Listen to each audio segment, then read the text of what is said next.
The third appearance occurred about noon on this Sunday at Bethany. Shortly after noontide, Jesus' oldest brother James was standing in the garden of Lazarus, before the empty tomb of the resurrected brother of Martha and Mary.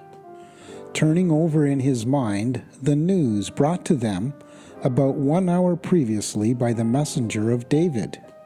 James had always inclined to believe in his eldest brother's mission on earth, but he had long since lost contact with Jesus' work and had drifted into grave doubting regarding the later claims of the apostles that Jesus was the Messiah.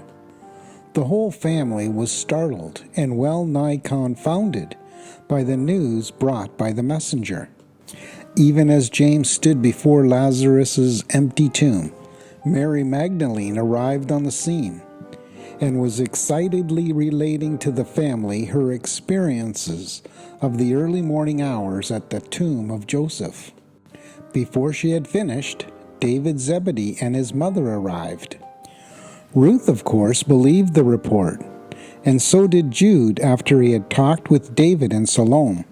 In the meantime, as they looked for James and before they found him, while he stood there in the garden near the tomb, he became aware of a nearby presence, as if someone had touched him on the shoulder. And when he turned to look, he beheld the gradual appearance of a strange form by his side. He was too much amazed to speak, and too frightened to flee. And then the strange form spoke, saying, "James, I come to call you to the service of the kingdom. Join hands with your brethren and follow after me."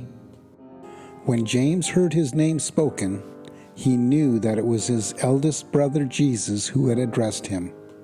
They all had more or less difficulty in recognizing the Urantia form of the Master, but few of them had any trouble recognizing his voice, or otherwise identifying with his charming personality when he once began to communicate with them.